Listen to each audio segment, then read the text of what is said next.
ప్రతిఘటన టీవీకి స్వాగతం. క్షణక్షణం మీకోసం. హైదరాబాద్ లో భారీ పేలుళ్లకు ఐసిస్ కుట్ర చేస్తున్నట్లు నిఘా వర్గాలు గుర్తించాయి.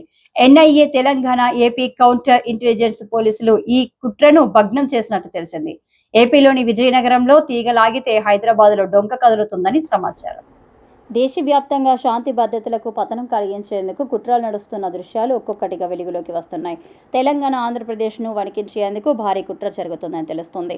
వీటితో పాటు మహారాష్ట్ర, కర్ణాటక రాష్ట్రాల పేలుళ్ల కోసం వ్యూహాత్మకంగా సిద్ధమవుతున్న గ్రూపును భద్రతా సంస్థలు అదుపులోకి తీసుకుంటున్నాయి. ఇందులో 6 సభ్యులతో కూడిన తీవ్రవాద సంస్థ ఆల్ హింద్ ఉత్తేహాదుల్ ముసల్మాన్ కీలక పాత్ర పోషిస్తుంది. విజయనగరానికి చెందిన సిరాజు ఉర్ రెహమాన్ జీవితం ఒక సాధారణ యువకుడి ప్రయాణంలా మొదలైంది.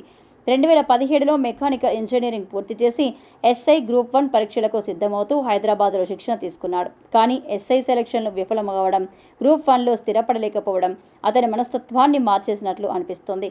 ఈ మధ్య కాలంలో 108 అంబులెన్స్ సర్వీస్లో టెలికాలర్గా పనిచేస్తూ బోయగూడకు చెందిన సయ్యద్ సమీర్ అనే వ్యక్తితో పరిచయం ఏర్పడింది. అదే అతని జీవితాన్ని ఎడారిలోకి నెట్టిన మొదటి అడుగు అయ్యింది. సమీర్ ద్వారా వరంగల్కు చెందిన ఫర్హాన్ మొయిన్, యూపీకి చెందిన బాదర్ వంటి మిగతా తీవ్రవాదులతో పరిచయం అయ్యాడు. సమాజంలో ముస్లింలపై జరుగుతున్న అన్యాయాల పేరుతో చర్చలు, ఆగ్రహం చివరికి తీవ్రవాద మార్గం వైపు మలుపు తీసుకున్న ఈ గ్రూపు ముంబై, ఢిల్లీ వంటి నగరాల్లో గోప్యంగా సమావేశాలు నిర్వహించాయి. ఒమన్లోని హైదరాబాద్ వాసి ఇమ్రాన్ అక్రమ్ మార్గదర్శకత్వంలో పేలుడు పదార్థాల కొనుగోలు వాటిని ఉపయోగించి ఐఈడీ బాంబులు తయారు చేయడం మొదలైంది. ఈ బాంబులను జన సంచారం ఎక్కువగా ఉన్న ప్రాంతాల్లో పేల్చాలని, ముందు డమ్మీ బ్లాస్ట్ నిర్వహించాలని కూడా ప్రణాళిక రూపొందించారు. ఈ కుట్రకు సాంకేతిక ప్లాట్ఫామ్లు కూడా నిలయాలుగా మారాయి. సిగ్నల్ వంటి షాడో కమ్యూనికేషన్ యాప్లలో తరచూ మాట్లాడుతూ అబూ ముసాబ్ అనే విదేశీ మూడ్ గార్డ్ సూచనలతో ముందుకెళ్లారు. జిహాదీ చర్చల్లో భాగంగా అవసరమైతే ప్రాణత్యాగం చేయాలన్న నిబద్ధతకు సిరాజ్ సమీర్ అంగీకరించారు.